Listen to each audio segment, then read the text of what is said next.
እስራኤል ዳንሳ እንቅልፌን አሳጥቶ ሲያጃጅለኝ አመሸ።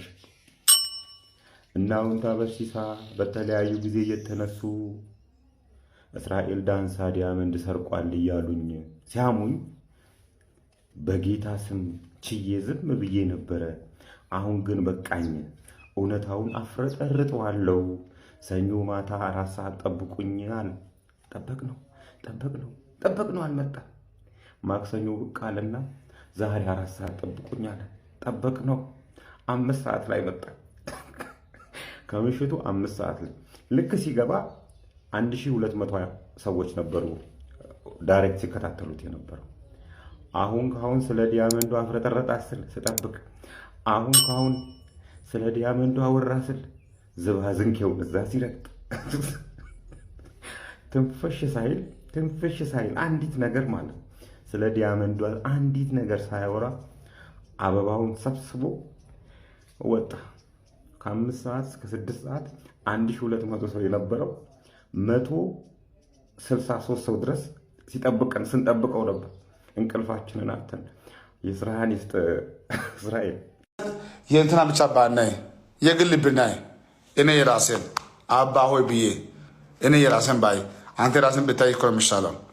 አሁን የሚያዋጣን ጉዳይ ወደ እንትና ብቻ አይደለም። ያ አያዋጣም፣ ያ አይጠቅምም፣ ያ እንደምታስበው አይሆንም። አሁን የሚያዋጣ ምንድን ነው? አንተ ራስን ማየት አለብህ። አንተ ማነህ? አንቺ ማነሽ? እቺን ቁልፍ ይዋት። ቀላል ቁልፍ እንዳትመስላችሁ። ጤግሮሶች ናቸው ጅማ ላይ ለ23 ወጣቶች መኪና ከቻይና ሀገር ውስጥ አስገብተናል። ስለዚህ መኪኖቹን 23ቱንም ጭነን መምጣት አልቻልንም። ጭነን የመጣ ነው 3ቱን ነውና 3ቱን ውሰዱ። ሀያዎቻችሁ ደግሞ እንድንተማመን እችን ቁልፍ ያዙና ያሉበት ድረስ አዲስ አበባ በተለያዩ ቦታዎች ላይ ቆመዋል። ትወስዳላችሁ፣ መታችሁ ትወስዳላችሁ። እውነተኛ መሆኑን ለማረጋገጥ እችን የካርቶን ቁልፍ ያዙ ብሎ ለ20ዎቹ ወጣቶች እችን ካርቶን ቁልፍ ለ3 ሰዎች ለሚያውቋቸው ለሚቀራረቧቸው የወንጀላቸው ተባባሪ ለሆኑ ደግሞ 3 መኪና አስረክበው አስጨብጭበው ከጅማ ሄዱ፣ አልተመለሱ። እንዲህ ነው እየበሉን ያሉት። በዚህ ውስጥ የሚያሳዝናችሁ ነገር በዚህ ውስጥ የኦሮሚያ ወጣቶችና ስፖርት ቢሮ ዳይሬክት ተሳትፏል። ዳይሬክት ነው የተሳተፈው። ብር ስጡ ጤግሮስ ያስመጣላችኋል መኪና ብሎ ዳይሬክት ነው የተሳተፈው።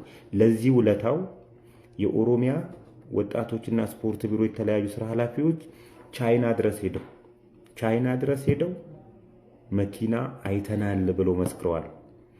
ፊንቴክ ጅቡቲ ሄደው መኪና አይተናል ብለው እንደመሰከሩት ሁሉ የኦሮሚያ ስፖርትና ወጣቶችና ስፖርት ቢሮ አይተናል።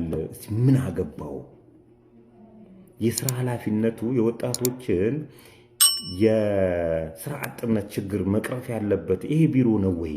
ምን ቤት ነህ አንተ እና ወጣቶችን የምታስበላው? ይሄኔ ነው እኮ መጠየቅ እነዚህን ሰዎች። ወጣቶች የተለያዩ ገና የጀማመሩ ግማሹ ባጃጁን ሸጦ ከፍ አድርጌ እሰራለሁ ብሎ ግማሹ የአባቱን መሬት ሸጦ ነው ለዚህ ድርጅት እንግዲህ የሰጡት። አሁን ላይ የተለያዩ ደብዳቤ ከመጻፉ ውጪ ምን ደረጃ ላይ ደርሰሃል፣ የት ነው ያለው ብሩን እንኳን ሊሉት አልቻሉም። አፉም ሞልቶ ብር ስለሌለኝ ተበድሬ እመልስላቸዋለሁ ይላል። እንግዲህ በተለያዩ የኦሮሚያ ዞኖች ላይ ለዚህ ድርጅት ብር የከፈላችሁ ሰዎች እግዚአብሔር ይሁናችሁ።